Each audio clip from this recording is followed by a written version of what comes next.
تھوڑا اس کو یاد رکھنے کی کوشش کریں. تو اذ جب یتلقا لیتے ہیں المتلقیان دو لینے والے, اور ان کا لینے کا مقصد کیا ہے؟ لکھنا.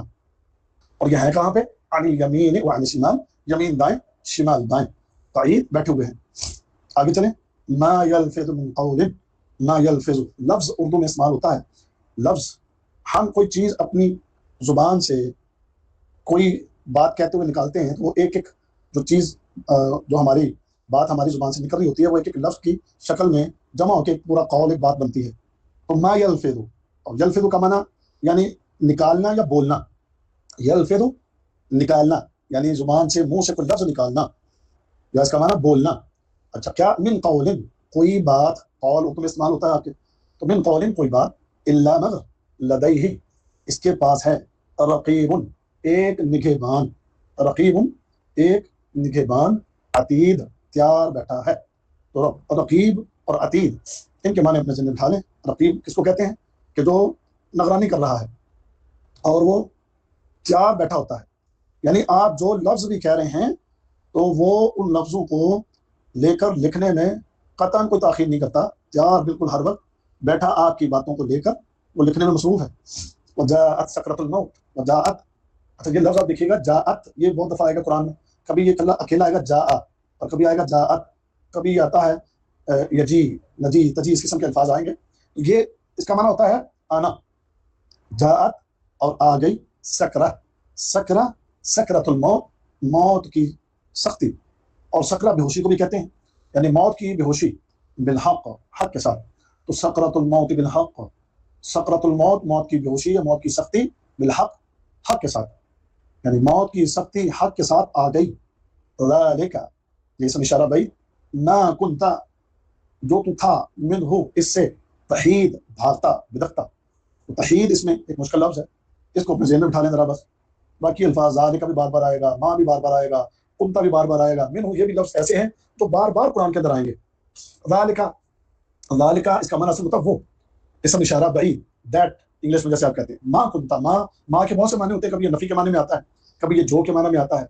اور کبھی جو ہے جو جس نے جیسا کچھ اس قسم کے معنی بھی اس کے سیاق و سباق کے مطابق آتے ہیں. کنتا تو تھا, منہ اس سے, تحید بھاگتا. تو یہ موت حق کے ساتھ سختی لے کر آ گئی, یا موت کی سختی جو ہے وہ حق کے ساتھ آ گئی جس سے تو بھاگتا تھا. نفخ فی الصور, نفخ یہ بھی لفظ بار بار آئے گا, اور معنی اس کا اور پھونکا گیا, پھر سور میں. ذالک یہ یوم الوعید, وعید کا دن ہے. یہ اصل میں فعل ماضی کے صیغے میں بات کہی گئی ہے, لیکن ہے اصل فیوچر میں. وہ عربی میں یہ بڑا کہنے کہ اس کے اندر یہ ایک کمال ہے کہ فیوچر کی بات کو کہ جس میں کوئی شک نہ ہو, ایسی بات کو ماضی کے صیغے میں کہہ کر یہ, اس لیے ماضی کے صیغے میں اس کو کہہ کر بیان کیا جاتا ہے کہ جس طرح ماضی کی چیزیں آپ نے اپنی آنکھوں سے دیکھی ہیں, اس کا آپ کو یقین ہے نا, تو ایسے ہی یقین کرو کہ فیوچر میں یہ چیز آنے والی ہے. تو لہٰذا اس کا ترجمہ اگرچہ ماضی کے صیغہ میں کیا جاتا ہے, لیکن حقیقت میں یہ آنے والے وقت کی خبر ہے, اور مراد ہے قیامت کا دن. ونفخ فی الصور, اور سور میں پھونکا جائے گا. ذالک یوم الوعید, تو یہ جو دن ہے الوعید, وعید کا دن یعنی وعدے کا دن, اور وعدے کے دن سے مراد ہے کہ قیامت کے دن کا جو وعدہ, یہ قیامت کے دن کے وعدے کا دن ہے. وجاءت کل نفس, پھر جاءت آ گیا, اور مانا اور آئے گا, کل نفس ہر نفس, ہر شخص, معہا اس کے ساتھ, سائق ایک چلانے والا, اور شہید اور ایک گواہی دینے والا. یعنی جب یہ سور میں پھونک مار دی جائے گی تو پھر وجاءت کل نفس, ہر شخص آئے گا, معہا اس کے ساتھ ہوگا, سائق ہانکنے والا, چلانے والا, اور شہید اور ایک گواہی دینے والا. اور اس سے مراد بھی جو دو فرشتے ہیں کہ جب انسان قیامت کے دن اللہ کی بارگاہ میں پیش کیا جائے گا, اس کے ساتھ دو فرشتے چل رہے ہوں گے, ایک فرشتہ جو ہانک رہا ہوگا اور ایک فرشتے نے جس نے وہاں جا کر گواہی دینی ہے. لقد کنت, لقد بلا شبہ یقین, کنت تو تھا, فی غفلت, غفلت میں. اب یہ لفظ بڑے آسان ہے, غفلہ, غفلت اردو میں بھی ہے. من ہذا اس سے, فکشفنا تو ہم نے ہٹا دیا, عنک تجھ سے, فکشفنا کشف ہونا, جیسے ہمارے اردو میں کہتے ہیں فلانے کو کشف ہوا. تو کشف کیا ہوتا ہے؟ وہ کہتے ہیں جی وہ نظر نہ آنے والی چیزیں جو ہے نا, وہ کشف کے ذریعے, کہ جو پردہ تھا وہ ہٹ گیا اور وہ بندے کو جناب پردے کے پار کی چیزیں نظر آنا شروع ہو گئی. تو فکشفنا تو ہم نے ہٹا دیا, عنک تجھ سے, غطاءک تیرا پردہ, غطاءک تیرا پردہ, بصرک پس تیری نظر, بصر ٹھیک ہے نا, بصر اردو میں آپ کے استعمال ہوتا ہے بصر. تو تیری نظر آگے کاف ہے وہ بصر کا, بس تیری نظر الیوم آج حدید بڑی تیز ہے,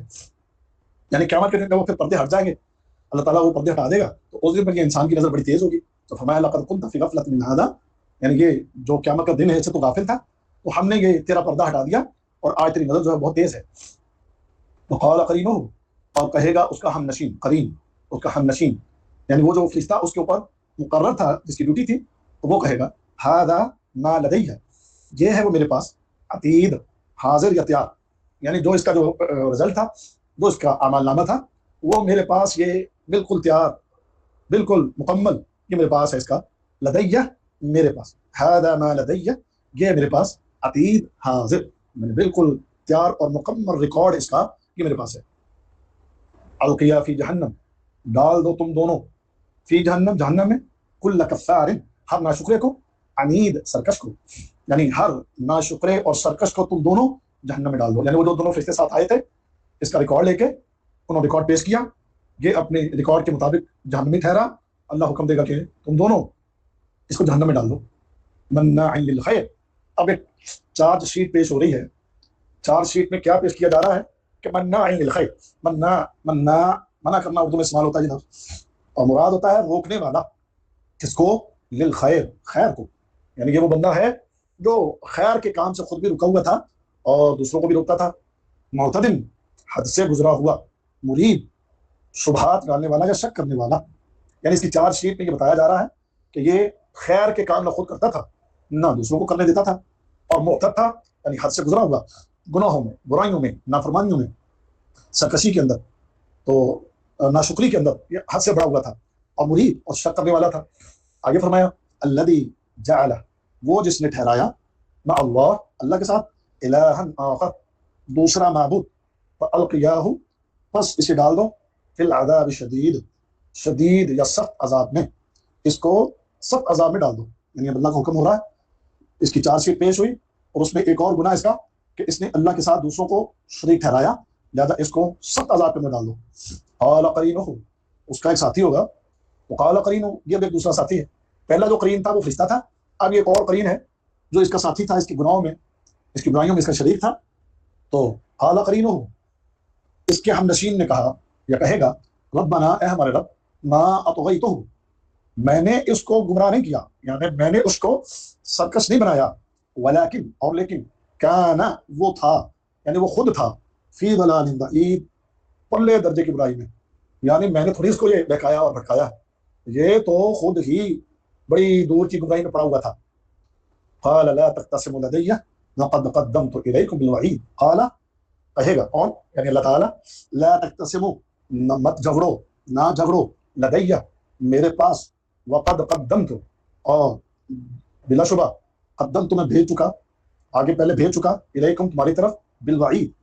عذاب کا وعدہ یا پیغام, یا پیغام جو ہے عذاب کا پیغام, وہ میں پہلے تمہیں بھیج چکا. یعنی میرے پاس یہاں پر کھڑے ہو کے لڑو مت آپس میں نے پہلے ہی تمہاری طرف قیامت کا پیغام, عذاب کا پیغام اور یہ ڈرانے کا پیغام تمہیں پہلے میں نے پہنچا دیا تھا. ما یبدل القول لدی, ما یبدل نہیں بدلتی, القول بات, لدی میرے پاس, وما انا اور نہیں ہوں میں, بظلام ظلم کرنے والا, للعبید اپنے بندوں پر. میں نے تھوڑا ترجمے میں زیادہ وقت لگا دیا ہے, اصل میں مقصد یہی ہے کہ آپ لوگوں کو سمجھ آنی چاہیے, پھر بھی بعض جگہوں پر تھوڑا جلدی آگے نکل گیا ہوں, میں دیکھ رہا تھا ٹائم, اس وقت ترجمے میں ہمارے 25 منٹ لگ گئے تقریباً. تو خیر اس کی مختصر سی تشریح کو میں آپ کے سامنے بیان کرتا ہوں. دیکھیں اللہ تعالیٰ اس نے انسان کو تخلیق کیا اور پیدا کیا ہے, جیسے آیت نمبر 16 میں فرمایا وَلَقَدْ خَلَقْنَا الْإِنسَانَ, اور بلا شبہ یقیناً ہم نے انسان کو پیدا کیا, وَنَعْلَمُ اور ہم جانتے ہیں, مَا تُوَسْوِسُ بِهِ نَفْسُهُ کہ اس کا نفس جو ہے وہ اس کے دل میں جو وسوسے ڈالتا ہے وہ ہم خوب جانتے ہیں, اس لیے کہ وَنَحْنُ أَقْرَبُ إِلَيْهِ مِنْ حَبْلِ الْوَرِيدِ, ہم اس کی رگ جان جو ہے اس سے بھی زیادہ ہم اس کے قریب ہیں. اللہ تعالیٰ کی ذات وہ اپنے عرش پہ مستوی ہے, لیکن اس کا علم اتنا زیادہ ہے اور اس کا دیکھنا اور اس کا جاننا, اس کے اوپر اس کی ایسی کمال قدرت ہے کہ پوری دنیا میں, پوری کائنات میں کون سی چیز کہاں پڑی ہے, کون سی چیز کیا کر رہی ہے, کون سی چیز کیا کھا رہی ہے, کون سی چیز کیا بول رہی ہے, کون سی چیز کس حالت میں ہے, اللہ کے سامنے بالکل واضح اور بالکل روشن خالق کائنات، اس سے کوئی چیز مخفی نہیں، ہر چیز اس کے لیے واضح ہے، چاہے کوئی چیزیں اندھیروں میں پڑی ہیں، چاہے کوئی چیزیں دریاؤں سمندروں کے اندر گہرائیوں میں ہیں، چاہے کوئی چیزیں پہاڑوں کی وادیوں میں ہیں، چاہے کوئی چیزیں فضاؤں میں ہیں، اور یہاں تک کہ انسان کے سینے کے اندر کی جو باتیں ہیں وہ بھی اللہ خوب جانتا ہے۔ جیسے ایک جگہ فرمایا واللہ علیم بذات الصدور، اللہ سینوں کے اندر چھپی ہوئی باتوں کو بھی خوب جانتا ہے۔ تو اس لحاظ سے اللہ، اس کا علم، اس کا دیکھنا، اس کا سننا، وہ اس لحاظ سے وہ ہر چیز کے بالکل قریب ہے، صرف انسان ہی نہیں بلکہ اس کائنات کی ہر چیز جو ہے وہ بالکل اس کے، چاہے وہ کتنی ہی دور کیوں نہ پڑی ہو لیکن وہ اللہ سے دور نہیں ہے، اللہ کے بالکل وہ چیز قریب پڑی ہے۔ تو اللہ کے لیے تو وہ ذرا معمولی سا بھی کوئی اس کے لیے مشکل نہیں ہے کہ کوئی دور دراز علاقوں میں پڑی ہوئی کوئی چیز کو جاننا اور اس کے بارے میں علم رکھنا اور اس کے حالات کو جاننا اللہ کے لیے کچھ مشکل نہیں۔ ایک چیز اللہ اس کے بالکل قریب ہے، کیونکہ انسان کے دلوں میں جو وسوسے پیدا ہوتے ہیں تو یہ اس کا نفس اس کے دل میں پیدا کرتا ہے یا شیاطین اس کے دل میں پیدا کرتے ہیں، اللہ تعالیٰ وہ سب جانتا ہے، اس کے علم میں ہے۔ پھر فرمایا اذ یتلقى المتلقیان عن الیمین وعن الشمال قعید ما یلفظ من قول الا لدیہ رقیب عتید۔ اب یہ دونوں آیتوں میں، پہلی آیت میں یہ فرمایا کہ دو ایسے فرشتے جو اس کے دائیں اور بائیں ہیں وہ بیٹھے ہیں، اور اس کی ایک ایک بات جو بھی اپنی زبان سے نکالتا ہے، اپنے قول کی ایک ایک لفظ اس کا جو بھی نکلتا ہے اس کی زبان سے، تو اس کے پاس ایک نگران جو ہے وہ تیار بیٹھا ہے، اور دونوں فرشتے بھی تیار بیٹھے ہیں۔ یعنی کہ دونوں فرشتے جو ہیں یہ اللہ کی طرف سے، ان کا نام بھی کرامن کاتبین، کہ یہ بڑے معزز کہ جو لکھنے والے ہیں، تو لہٰذا ان کی اس بندے کے لکھنے کئی ہوئی باتوں کو، اس کے کیے جانے والے افعال اور اعمال کو لینے کے لیے، لکھنے کے لیے فرشتے اس کے پاس موجود ہیں۔ جو لفظ بھی یہ نکالتا ہے اور بلکہ جو عمل بھی یہ کرتا ہے، ایک ایک لفظ، ایک ایک عمل وہ لکھنے کے لیے فرشتے اس کے پاس موجود ہیں۔ اس کی زبان سے ایک لفظ بھی ایسا نہیں کہ جو نکل جائے اور لکھا نہ جائے، یہ ممکن نہیں، بلکہ اس کا لفظ جو ہی اس کی زبان سے ادا ہوتا ہے، لکھنے والا بالکل تیار بیٹھا اس کو لکھنے کے لیے، وہ فوری طور پر اس کو لکھ لیتا ہے۔ اب اس چیز کو انسان کو یہ چاہیے کہ اس دنیا کے اندر ہم اس بات سے بالکل بے خبر ہوتے ہیں، اور اس چیز سے بالکل بے خبر ہو کے بعض اوقات کیسی کیسی باتیں اپنی زبانوں سے نکال جاتے ہیں، اور کیسے کیسے برے اعمال ہم بڑے دھڑلے کے ساتھ کر جاتے ہیں۔ لوگوں کا تو ہمیں ڈر ہوتا ہے کہ کوئی انسان ہمیں نہ دیکھ لے، لیکن یہ احساس آج ہمارے اندر سے ختم ہو چکے کہ ہمیں پیدا کرنے والا ہمارا اللہ، جو ہمارے سینوں کے اندر پیدا ہونے والے وسوسوں کو بھی جانتا ہے، اور وہ تو اتنا قریب ہے کہ ہماری شہرت جو ہے، اس کی جو رگ ہے، وہ اتنی ہمارے اتنا قریب نہیں جتنا اللہ ہم سے قریب ہے۔ تو پھر اس اللہ سے ڈرتے ہوئے ہم اپنے گناہوں پر ترک کیوں نہیں کرتے، اور ہم اپنی برائیوں سے توبہ کیوں نہیں کرتے، اور بولتے ہوئے ہم کچھ خیال کیوں نہیں کرتے؟ انسانوں سے ڈرنے والوں اس اللہ سے ڈرو کہ جو اللہ تمہارے ایک ایک حرکت کو جانتا اور ایک ایک عمل کو دیکھ رہا ہے، اور تمہارے ایک ایک لفظ کو لکھوا رہا ہے، اور یہ پورا ایک ریکارڈ تیار ہو رہا ہے۔ اب جب یہ سب کچھ لکھا گیا اور ریکارڈ تیار ہو گیا تو دنیا میں آپ کو ہمیں اس چیز کا احساس تو نہیں ہے، لیکن یہ دنیا کی زندگی ہمیشہ کی زندگی نہیں ہے، یہ ایک لمیٹڈ لائف ہے، بڑی محدود سی زندگی ہے۔ اس لمیٹڈ لائف نے جب ختم ہونا ہے تو پھر یہ سارا ریکارڈ اللہ کی بارگاہ میں پیش ہوگا۔ لہٰذا اگلی آیات میں فرمایا وجاءت سکرۃ الموت بالحق، موت سختی کے ساتھ، یعنی موت کی سختیاں حق کے ساتھ آ گئی، یا موت کی بے ہوشی جو ہے وہ حق کے ساتھ آ گئی۔ ذالک ما کنت منہ تحید، یہ ہے وہ موت کہ جس سے تم بھاگتے تھے۔ یعنی انسان وہ مرنا نہیں چاہتا، وہ یہ چاہتا ہے کہ کوئی لمبی زندگی اس کو مل جائے، بلکہ ختم نہ ہونے والی زندگی مل جائے۔ اور دور حاضر میں تو باقاعدہ اس پر کام بھی ہو رہا ہے، بلکہ ابھی یہ پچھلے دنوں یہ چائنا کے اندر ایک میٹنگ تھی مختلف ممالک کی، اس میں باقاعدہ طور پر چائنا کا صدر اور رشیا کا صدر، یہ دونوں اس بات پر ڈسکس کر رہے تھے، اور وہ بات ان کی لیک ہو گئی، وہ مائک کے اندر آواز آ گئی اور پوری دنیا نے وہ بات سن لی کہ وہ دونوں اس چیز پر بات کر رہے تھے کہ انسانی لائف کو کس طریقے سے بڑھایا جا سکتا ہے، انسانی زندگی کو کیسے 150 سال 200 سال تک اس کو لے جایا جائے، کہ جو زندگیاں آج 60 70 80 سال میں ختم ہو جاتی ہیں، اس کو ڈبل ٹرپل کرنے کے لیے، یا ایسا کچھ ہو کہ انسان امر ہو جائے اور انسان کبھی ختم ہی نہ ہو۔ تو وہ بتا رہے ہیں، آپس میں ایک دوسرے سے بات کر رہے ہیں کہ اس کے اوپر کام ہو رہا ہے، لیکن جو کچھ جتنا مرضی کر لے، اللہ رب العزت کے فیصلے کل من علیہ فان ویبقى وجہ ربک ذو الجلال والاکرام۔ اس دنیا میں ہر چیز نے فنا ہو جانا ہے، جنہوں نے ہزار سال عمر پائی ہے وہ بھی نہیں رہے، وہ بھی چلے گئے، ہم نے بھی نہیں رہنا، ہم نے بھی چلے جانا ہے۔ اب انسان اس سے بھاگ رہا ہے، اس سے بچنے کی کوششوں میں لگا ہوا ہے، لیکن یہ موت اپنی سختیوں کے پیغام لے کر اور بے ہوشی کے پیغام لے کر وہ آ گئی، اور اس کا سامنا ہر انسان نے کرنا ہے، کوئی انسان نہیں جو اس سے بچے۔ کل نفس ذائقۃ الموت، ہر نفس نے اس موت کا مزہ چکھنا ہے۔ میرے بھائیوں اور میری بہنوں اور میری بیٹیوں، اس موت کے معاملے کو ہمیں یاد کرتے رہنا چاہیے۔ پیارے نبی صلی اللہ علیہ وسلم کی ایک حدیث ہے، آپ نے فرمایا تھا اکثر الذکر حاضم اللذات یعنی الموت، کہ اے لوگوں لذتوں کو کاٹ دینے والی اور لذتوں کو مٹا دینے والی جو موت ہے اس کو یاد کیا کرو۔ اس کو یاد کرنے کا فائدہ کیا ہے؟ اس کو یاد کرنے کا فائدہ یہ ہے کہ انسان پھر اپنی اگلی زندگی کے لیے تیاری کرتا ہے، اپنی اس دنیا کی زندگی کے ساتھ دل لگا کر نہیں بیٹھ رہتا، بلکہ وہ اپنی آخرت کی فکر کرتا ہے، اور وہ یہ سمجھتا ہے، جانتا ہے کہ یہ دنیا تو بالکل میرے لیے ایک عارضی گھر ہے، اور آگے کا سفر جو ہے وہ میرا ہمیشہ کا سفر ہے، اور یہ دنیا کا عارضی سفر کسی لمحے بھی ختم ہو سکتا ہے۔ جب انسان یہ چیزیں یاد کرے گا تو ڈیفینیٹلی ایسا انسان اپنی آخرت کی تیاری ضرور کرے گا، اور دنیا سے بے رغبتی اختیار کرے گا، اور اپنے رب کو یاد کرے گا، اپنے رب کی عبادت و اطاعت میں محنت اور کوشش کرے گا جب وہ اس موت کو یاد کرے گا۔ اور اگر یہ انسان اس موت کو یاد نہیں کرے گا بلکہ سے بھاگے گا، اس سے نظریں پھیرے گا، اور اس کو اگر کوئی بیان بھی کرے تو اسے بھی کہے جی چھوڑیں، موت نہ یاد کروائیں، ابھی تو دنیا کی زندگی انجوائے کرنے دیں آپ، تو یہ ابھی سے ہمیں موت سے نہ ڈرائیں، تو وہ بڑے بے وقوف اور احمق لوگ ہیں کہ جو اپنی آخرت کو یاد نہیں کرنا چاہتے۔ آپ یقین جانیے کہ جن کے دلوں کے اندر آخرت بیٹھی ہوتی ہے، اور وہ آخرت کی ان خبروں کو جان چکے ہوتے ہیں کہ آخرت میں کس طریقے سے حساب کتاب ہونا ہے، اور حساب کتاب ہونے کے بعد زندگی کا پورا حساب جب ہوگا تو یا تو جنت ہے یا جہنم ہے، تو پھر ایسا انسان جب تیاری کر لیتا ہے نا، عبادت کرتا ہے، اطاعت کرتا ہے، اللہ کے حکم پر عمل کرتا ہے، تو آپ یقین جانیے وہ پھر موت سے گھبراتا نہیں، اور کوئی موت کی بات کرے تو موت کی بات کرنے والے کو چپ نہیں کرواتا، بلکہ وہ تو اس کے اوپر بڑا خوش ہوتا ہے۔ جیسے وہ ایک بدو کو کسی نے کہا کہ موت آنی، تو کہا موت کے بعد کیا ہوگا؟ کہا کہ موت کے بعد اللہ سے ملاقات ہوگی۔ تو اس نے کہا ماں اجمل الموت، یہ موت تو پھر بڑی خوبصورت چیز ہے کہ جس کے نتیجے میں میری اللہ سے ملاقات ہوگی، میرے رب سے ملاقات ہوگی، میری تو آنکھیں میرے رب کو دیکھنے کے لیے مشتاق ہیں۔ اب یہ جذبہ کس کے اندر ہوگا کہ جس کے اندر کوئی اللہ کی عبادت اور اطاعت والا معاملہ ہے، جس کے پاس عبادات ہیں، جس کے اندر اطاعت ہے، جس کے پاس اللہ کا دین ہے، جس کے پاس نمازیں ہیں، جس کے پاس قرآن کی تلاوت ہے، اور جو گناہوں سے بچنے والا، برائیوں سے دور رہنے والا، اپنے اللہ کی عبادت و اطاعت میں اپنی زندگی کے ہر لمحے کو گزارنے کی فکر رکھنے والا، وہ موت کے نام سے ڈرتا نہیں، وہ تو اپنی اس موت کو اس کے انتظار میں ہوتا ہے۔ اس لیے وہ صحابہ وہ جب دشمنوں سے مقابلے ہوتے تو جنگیں ہوتی تو ان جنگوں میں وہ خاص کر یہ بڑی بڑی جنگیں ہوئی ہیں، کیسر و کسریٰ ان کے بادشاہوں نے صحابہ سے کہا تھا، پیغام بھیجا تھا کہ تم لوگ اپنی عورتوں کو بیوہ کرنے کے لیے آ گئے ہو اور تمہیں اپنی زندگیوں سے پیار نہیں ہے۔ تو صحابہ نے یہ جواب ان کو بھیجا تھا کہ جتنی تم اپنی زندگیوں سے محبت کرتے ہو، ہم اپنی موت سے اس سے بھی زیادہ محبت کرتے ہیں، کیونکہ ہماری موت کے بعد ہمیں جو ملنے والا ہے ہم تو اس کو لینے کے خواہش مند ہیں۔ تو لہٰذا یہ موت جس سے آج انسان بھاگ رہا ہے وہ موت آنی ہی آنی ہے، تو جب وہ آنی ہی آنی ہے تو پھر انسان کو چاہیے کہ اس کے لیے تیاری کرے۔ آگے چلے، ونفخ فی الصور، اور سور میں پھونکا جائے گا، ذالک یوم الوعید، یہ وعدے کا دن ہے، یعنی قیامت کا دن آ گیا۔ اب قیامت کے دن جب سور میں پھونک، دو دفعہ سور میں پھونک ماری جائے گی، پہلی دفعہ سور میں پھونک ماری جائے گی تو پوری کائنات ایک دفعہ ختم ہو جائے گی، اس کے بعد پھر دوسری دفعہ سور میں پھونک ماری جائے گی تو تمام کے تمام لوگوں کو اللہ تعالیٰ اٹھا لے گا۔ اب جب تمام لوگوں کو اٹھا دیا گیا تو سب کو پھر معاشر کے میدان کی طرف جانا ہے۔ اب یہ معاشر کے میدان کی طرف جانے کے مختلف کیفیات وہ قرآن و حدیث کے اندر بیان ہوئی ہیں، بات نہیں ورنہ میں اس کی تفصیل آپ کے سامنے رکھتا، اسے بیان کرنے کے لیے کم از کم 15-20 منٹ درکار ہے،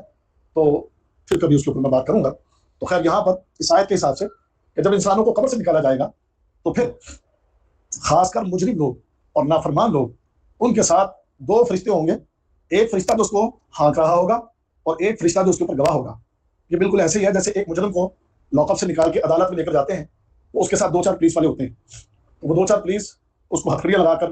ایک بندہ جس کے ہاتھ اس کی ہتھکڑی ہوتی ہے اس کو کھینچ رہا ہوتا ہے، اور ایک بطور گواہ کوئی وکیل ہو یا کوئی اور کوئی گواہ وہ ساتھ میں ہوتا ہے۔ تو ایسے ہی جو مجرم ہے اور خاص کر کافر، اللہ کے نافرمان، فاسق و فاجر لوگ، ان کے ساتھ پھر یہ دو فرشتے، ایک اس بندے کو قیامت کی طرف ہانک رہا ہوگا، دھکیل رہا ہوگا، اور دوسرا بطور گواہ اس کے ساتھ جا رہا ہوگا۔ اب اس کو کہا جائے گا لقد كنت في غفلة من هذا فكشفنا عنك غطاءك فبصرك اليوم حديد، اس کو کہا جائے گا کہ یہ ہے وہ کہ جس سے تو غفلت میں تھا، یعنی مرنے کے بعد کی زندگی کے حوالے سے ایک پردہ تھا جو تیرے درمیان، اور مرنے کے بعد کی جو زندگی اور موت کے بعد کی جو دنیا ہے اس کے حوالے سے، یعنی قیامت کا دن بھی اس حوالے سے ایک پردہ تھا تمہاری آنکھوں کے سامنے۔ اس کے بارے میں خبریں تو تمہیں دی گئیں قرآن کے ذریعے، انبیاء کے فرامین کے ذریعے تمہیں یہ پیغامات دیے گئے، تمہیں بتایا گیا، لیکن اس دن تم نے اس بات پر یقین نہیں کیا، نہ تمہاری آنکھیں یقین کرتی تھی، نہ تمہارے کان سننے کو تیار تھے، نہ تمہارے دلوں میں فکر پیدا ہوئی۔ لو پھر آج یہ ساری تمہاری غفلت ختم ہوئی، یہ تمہارے پردے اتار دیے، اور آج تمہاری نظر بڑا کام کرے گی۔ وقال قرینہ ھذا ما لدی عتید، اب وہ جو فرشتہ اس کے اوپر مقرر تھا جو ریکارڈ لے کر گئے تھے ساتھ، تو ان میں سے ایک فرشتہ کہے گا کہ اس کا یہ ریکارڈ میرے پاس بالکل تیار ہے، اس میں سے کوئی چیز ایسی نہیں کہ جو رہ گئی ہو ایک ایک لفظ، ایک ایک جملہ، ایک ایک عمل، اس لیے آتا نا فمن یعمل مثقال ذرۃ خیرا یرہ ومن یعمل مثقال ذرۃ شرا یرہ۔ ایک بندے نے ایک ذرے کے برابر بھی کوئی گناہ کیا ہے یا ایک ذرے کے برابر بھی کوئی نیکی کی ہے تو یہ انسان اس دن قیامت کے میدان میں اپنے سامنے اس کو دیکھے گا۔ اس فرشتے نے جو ریکارڈ تیار کیا ہوگا وہ وہاں پر پیش کر دے گا۔ اب جب اس کا ریکارڈ پیش ہوا تو پھر حکم ہوگا کہ تم دونوں اس کو پکڑو اور جہنم کے اندر ڈال دو اس کو، ہر اس شخص کو کہ جو کافر ہے، ناشکرا ہے اور سرکش ہے اور مناع للخیر، یعنی منع کرتا تھا، یعنی لوگوں کو اللہ کی راہ میں خرچ کرنے سے، صدقہ کرنے سے، نیکیاں کرنے سے، عبادت کرنے سے لوگوں کو منع کرتا اور خود بھی ان کاموں سے دور تھا۔ خود بھی نہ کبھی صدقہ دیا، نہ کوئی زکات دی، نہ کوئی خیر کا کام کیا، نہ کوئی عبادت کی، نہ کوئی اللہ کی اطاعت کی، اور لوگوں کو بھی مذاق کر کے روتا تھا، اور ساتھ معتدن، حد سے گزرا ہوا تھا۔ یعنی انسان وہ حد سے گزرا ہوتا ہے کہ جن چیزوں سے اللہ نے روکا ہو یہ انسان وہ کام کرے تو ایسا انسان حد سے گزرا ہوا ہے۔ اللہ نے جو چیزیں حرام کر دی، جن چیزوں سے اللہ نے منع کر دیا، یہ انسان وہ کام کرے تو یہ انسان پھر حد سے گزرنے والا، اور وہ کام جو اللہ نے کرنے کا کہا وہ نہ کرے تو ایسا انسان حد سے گزرا ہوا ہے۔ اور مریب شک میں رہتا تھا۔ شک کس بات کا؟ او بھائی نیکیوں کا پتہ نہیں اجر ثواب ملنا کہ نہیں ملنا، او بھائی ان گناہوں کے اوپر کون سی پکڑ ہونی ہے، او بھائی پتہ نہیں قیامت کا دن کیا ہونا ہے، اس دن آنا بھی ہے کہ نہیں آنا۔ تو اس قسم کے شکوک و شبہات میں رہتا تھا۔ اور اس کے علاوہ اس کا ایک اور جرم، الذی جعل مع اللہ الہا آخر، اس نے اللہ کے ساتھ دوسرا معبود بھی بنا رکھا تھا، یعنی اس نے شرک بھی کیا تو یہ مشرک بھی ہے۔ فَأَلْقِيَاهُ فِي الْعَذَابِ الشَّدِيدِ، اس کو سخت عذاب میں ڈال دو۔ اب اس کے ساتھ اس کا کوئی یار بیلی یا شیطان یا اس کا ایک قرین جن ہے جو اس کو بھٹکاتا ہے، اب وہ بھی آ جائے گا کیونکہ اس کو بھی جہنم میں ڈالنے کا حکم ہوگا کہ اس کے قرین کو بھی ساتھ ہی جہنم میں ڈالو۔ تو وہ قرین جو ہے وہ کہے گا قَالَ قَرِينُهُ رَبَّنَا مَا أَطْغَيْتَهُ، اے اللہ میں نے تو اس کو نہیں بھٹکایا، میں نے تو اس کو سرکش نہیں کیا، وَلَٰكِن كَانَ فِي ضَلَالٍ بَعِيدٍ، یہ تو خود ہی بہت دور کی گمراہی میں پڑا ہوا تھا، میں نے نہیں کبھی بھی اس کو کہا کہ تو میری بات کو مان اور برائیاں کر، یہ تو پہلے سے ہی بڑا بگڑا ہوا تھا تو میں نے نہیں اس کو برے کاموں میں ڈالا۔ اللہ تعالیٰ فرمائے گا قَالَ لَا تَخْتَصِمُوا لَدَيَّ وَقَدْ قَدَّمْتُ إِلَيْكُمْ بِالْوَعِيدِ، میرے پاس کھڑے ہو کر لڑو اور جھگڑو مت، میں نے بے شک پہلے تمہاری طرف اپنے پیغام بھیج دیے تھے اور بتا دیا تھا کہ تمہاری برائیوں کا انجام کیا ہوگا، تمہاری بدعمالیاں اس کا تمہارے لیے نتیجہ کیا ہوگا، یہ ساری خبریں تمہیں دی جا چکی۔ لہٰذا اب جو ہے میرے پاس جھگڑنے کی، یہاں آپس میں کھڑے ہو کر لڑنے کی کوئی ضرورت نہیں۔ مَا يُبَدَّلُ الْقَوْلُ لَدَيَّ وَمَا أَنَا بِظَلَّامٍ لِّلْعَبِيدِ، اب میرا جو فیصلہ ہو چکا وہ تبدیل نہیں ہو سکتا، یعنی مَا يُبَدَّلُ الْقَوْلُ لَدَيَّ، میرے ہاں بات بدلی نہیں جاتی، وَمَا أَنَا بِظَلَّامٍ لِّلْعَبِيدِ، اور نہ ہی میں اپنے بندوں پر ظلم کرنے والا ہوں۔ یعنی میں نے جو فیصلہ تم جیسے ظالموں کے لیے اور کافروں کے لیے کیا ہوا ہے، اب اس کا جو انجام مقرر کیا جا چکا اس حساب سے اب تمہیں سزا ملنی ہے، اور یہ بات اب بدلی نہیں جا سکتی، اور میں کوئی تم پر ظلم نہیں کر رہا کیونکہ اللہ وہ ذات ہے جو اپنے بندوں پر ظلم نہیں کرتی۔ اللہ کا ہر معاملہ وہ انصاف پر مبنی ہے۔ آج تمہارے ساتھ جو کچھ ہو رہا ہے یہ تمہاری اپنی کرتوتوں کی وجہ سے ہے، لہٰذا اپنے آپ کو کوسو اور یہ انجام جو تمہارا ہے اس سزا کو بھگتنے کے لیے تیار ہو جاؤ۔ تمہارے اوپر یہ جو عذاب ہے اور یہ جو سختی ہے، یہ اللہ رب العزت نے تم پر ظلم نہیں کیا بلکہ خود تم نے اپنی جانوں پر ظلم کر کے اس عذاب کو اپنے مقدمے میں لکھا ہے۔ تو یہ اللہ تعالیٰ پہ اس دن یہ فرمائے گا۔ آج تک کا سبق جو ہے جی گرامر کا سبق الدرس الثانی، اس میں ہے حرف تنکیر اور حرف تعریف۔ حرف تنکیر کس کو کہتے ہیں؟ عربی میں اسم نکرہ جو ہوتا ہے اس پر عام طور پر تنوین ہوتی ہے۔ تنوین کس کو کہتے ہیں؟ آخری حرف کے اوپر دو زبر، دو زیر، دو پیش ہونا۔ تو اس حالت میں اس تنوین کو حرف تنکیر سمجھا جاتا ہے،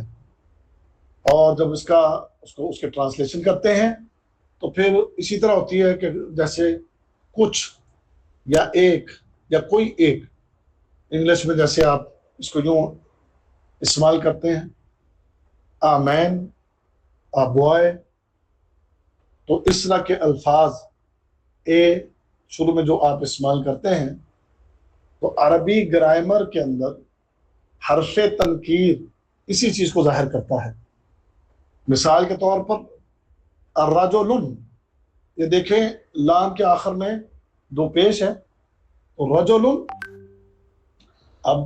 اس سے مراد کیا لیا جائے گا کہ کوئی ایک مرد۔ اسی طرح ماء، کچھ پانی، اور اسی طرح ولد،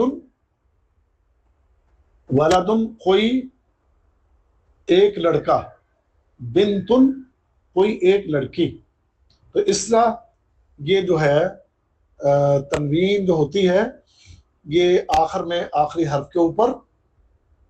یہ حرف تنکیر کہلاتی ہے۔ اچھا،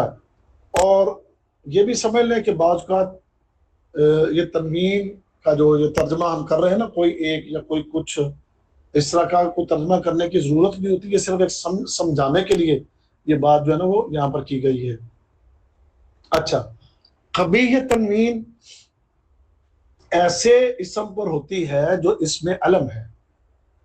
جو اسم علم یعنی کسی شخصیت کا جیسے کوئی خاص نام، اس کے اوپر جو تنوین ہوتی ہے وہ حرف تنکیر نہیں کہلاتی، جیسے کہ محمد اور زید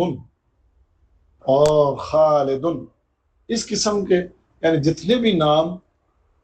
اسم علم میں جو ہیں ان کے اوپر جو تنوین ہوگی اس کو حرف تنکیر نہیں کہیں گے۔ یہ حرف تنکیر عام قسم کے جو نام ہیں، عام قسم کی چیزوں کے اوپر جو جہاں تنوین استعمال ہوگی اسے ہی حرف تنکیر کہیں گے۔ اب آ جائیں حرف تعریف، یا اس کو لام تعریف بھی کہتے ہیں۔ یہ کیا ہے؟ یہ کسی بھی اسم نکرہ اس کے اوپر جب الف لام لگا دیں تو وہ اسم نکرہ معرفہ بن جاتا ہے، اور اس اسم کو معرف باللام کہتے ہیں۔ اور اسی الف لام کی وجہ سے یہی الف لام جو ہے یہی حرف تعریف ہے، یہی الف لام جو ہم نے ساتھ لگایا اسے حرف تعریف کہتے ہیں، یا اس کو لام تعریف کہتے ہیں۔ اچھا، اب یہی جو رجل تھا، رجل، اس کے ساتھ جب آپ ال لگا دیں گے تو الرجل۔ اسی طرح فرسن، گھوڑا ہے تو الفرس۔ اور یہاں ایک اور بات بھی آپ کو بتا دیں کہ جب اسم نکرہ کے ساتھ الف لام لگا دیتے ہیں تو اس اسم نکرہ کی تنوین بھی ختم ہو جاتی ہے، پھر تنوین نہیں رہتی، اس تنوین کو پیش میں بدل دیا جاتا ہے۔ یعنی فرسن سے الفرس، ولدن سے الولد، بنتن سے البنت، تو یعنی وہ تنوین پھر الف لام کی وجہ سے ختم کر دی جاتی ہے۔ اس کے بعد دو تین چیزیں اور ہیں، وہ بھی سمجھ لیں۔ معرف باللام کے پہلے جب کوئی لفظ آئے تو اس کو جب اس اسم کے ساتھ ملا کر پڑھنا ہو تو الف لام کا الف جو ہوتا ہے اس کو نہیں پڑھا جاتا، اس کو حمزۃ الوصل کہتے ہیں۔ وہ الف لام میں الف ساکت ہو جاتا ہے اور پھر صرف لام کو ہی پڑھتے ہیں، جیسے کہ البیت، اس کے ساتھ پیچھے ایک لفظ ملایا گیا، یہ بن گیا باب البیت، باب البیت۔ اب آپ دیکھ لیں الف نہیں پڑھا گیا، اب اس کو جو نہیں پڑھیں گے باب البیت، نہیں، باب البیت، باب البیت۔ ہاں، اگر باب نہ ہو، اس سے پہلے کوئی لفظ نہ ہو تو پھر البیت، اور جب اس سے پہلے کوئی لفظ ساتھ لگائیں گے تو پھر یہ الف حمزۃ الوصل، اس کی کسی حرکت کو نہیں پڑھا جاتا۔ اس کے بعد لام تعریف کے پہلے اگر کوئی حرف ساکن ہو تو ساکن کو پھر عموماً جو ہے نا وہ زیر لگا کر ملا دیتے ہیں، جیسے کہ ان ہے تو ان نون کے اوپر کوئی حرکت نہیں ہوتی، لیکن ہم اس کو ملاتے ہیں نا جب اس کے ساتھ، تو پھر ہم اس کو پڑھتے ہیں انل بیتی، انل بیتی، تو نون کے نیچے زیر لگا دی۔ لیکن اگر من آئے گا تو من میں نون پر زبر آئے گی، زیر نہیں آئے گی، اس کو ہم پڑھیں گے من البیت۔ تو اس طریقے سے اس کو پڑھا جاتا ہے۔ اب کچھ چیزیں اور رہ گئی ہیں لیکن میں اس کو انشاءاللہ اگلے درس میں بیان کروں گا۔ اور اب آگے ہماری انشاءاللہ ایکسرسائزز آ رہی ہیں، یہ چیزیں بس آپ پڑھتے جائیں اور اپنے ذہن میں ان کو بٹھاتے جائیں، تو اللہ نے چاہا تو انشاءاللہ جب ہم اس کی ایکسرسائزیں شروع کریں گے تو یہ سارا سبق آپ کے لیے انتہائی آسان ہو جائے گا۔ ابھی یہ گرامر کے شروع کے چند درس آپ کے لیے مشکل آپ کو لگیں گے، اب جیسے جیسے ہماری ایکسرسائز آگے آئیں گی پھر میں آپ کو ساتھ ساتھ یہ ایکسرسائز کرواؤں گا، تو پھر آپ کو انشاءاللہ گرامر کا بہت فائدہ ہوگا۔ تو آج ہمارے دونوں سبق مکمل ہوئے۔ تعداد آپ لوگوں کی اسی طرح کمی کا شکار ہے، آج کل سے بھی کم لوگ ہیں، اب واللہ عالم کہ لوگوں کی کوئی دلچسپی نہیں ہے یا لوگ اس سبق سے مطمئن نہیں ہیں، میں کیا ہے واللہ عالم۔ تو کل ہم ایک لسٹ لگائیں گے کہ جو لوگ بالکل بھی شرکت نہیں کر رہے، پھر ہم، کیونکہ میرا ایک مزاج ہے کہ میں پورا علمی ماحول بنا کے اور پورا ایک یہ سب